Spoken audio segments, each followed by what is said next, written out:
This is the numerical of relay curve under the software engineering field, and the relay curve is also denoted name as the Putnam resource allocation model, and this is the first numerical we will solve into this particular video. Then the first numerical said a software project planned to cost 95% per year in a period of 1 year 9 months, and calculate the peak manning, means manpower, and the average rate of the software team built up. How many taken will time to build up the project by the software team that is developed over into the numerical part. Firstly, the given value from the and given है इस project में, इस numerical में हमें software project plan to cost 95% year. Mean software project cost हमारे पास होती है K equivalent. K is denoted for the total project cost के लिए भी किया जा सकता है, और अगर आपने एफर्ट लेनी हो प्रोजेक्ट कॉस्ट की उसको भी लिया जाता है, जो कि गिवन है हमें 95% पर ईयर। उसके बाद उन्होंने बोला है कि आपको पीक मैनिंग निकालनी है। पीक मैनिंग निकालने से पहले पीरियड ऑफ 1 ईयर 9 मंथ जो दे रखा है वो पीक डेवलपमेंट टाइम है कि 1 ईयर और 9 मंथ लगने ही लगने हैं।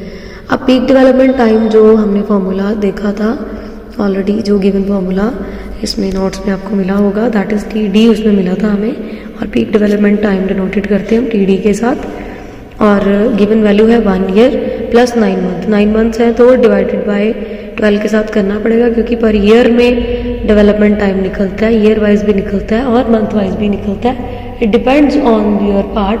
अगर मंथ में बोला गया तो आप मंथ में निकाल सकते हो, अगर उन्होंने ईयर की बात की है, क्योंकि 1 ईयर की बात हो चुकी है तो टोटल ईयर निकालना पड़ेगा, और 12 मंथ्स उसमें लेके आप जब इसको सॉल्व करोगे तो वैल्यू आएगी 1.75 ईयर्स में ही निकालना है, क्योंकि ईयर्स में उसने आपको पीरियड दिया हुआ है।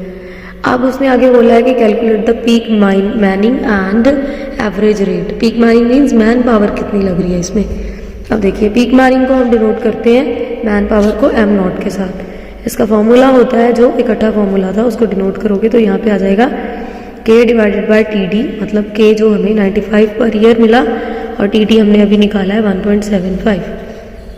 टी को इंटू करना है आपने under root of E is the epsilon value, और अगर एप्सिलॉन वैल्यू वहाँ पे भी यही आती है तो ई की वैल्यू हमेशा सेम यूज़ होनी होती है। आप चाहे इसको अपने माइंड में बिठा लो, 1.648 ही यूज़ होती है, इसके अलावा कभी कोई यूज़ नहीं होती, कि अगर लॉग टेबल आपको कहीं पे भी नहीं भी मिल रहा तो ये यूज़ हो जानी होती है। ठीक है, एब्सोल्यूट की वैल्यू फिल करके ई की वैल्यू वैसे वहाँ पे दी होती है लॉग टेबल में भी, बट ये सिंपल है कि फॉर्मूले में हमेशा यूज़ होनी है, तो आई रिकॉग्नाइज दैट कि आप 1.648 को हमेशा आप यूज़ कर सकते हो। और इसको जब आप सॉल्व करोगे तो 33% पीक माइनिंग लेंगी, मतलब में 33% की मैन पावर चाहिए इस प्रोजेक्ट के अंदर, जिसको टोटल 1.75 ईयर जो लगने हैं, 75 जो 1 ईयर और 9 मंथ की बात हुई। अब लास्ट पॉइंट वो कह रहा है कि आप एक और इसमें बताइए कि average rate of software team buildup कितना लेगी, कितना टाइम ले सकती है वो। अब जो वो टीम ले रही है टाइम पर ईयर, क्योंकक्योंकि देखो टाइम लेना है 1.75 पर ईयर का हमने अब निकालना है, तो एवरेज रेट निकलेगा।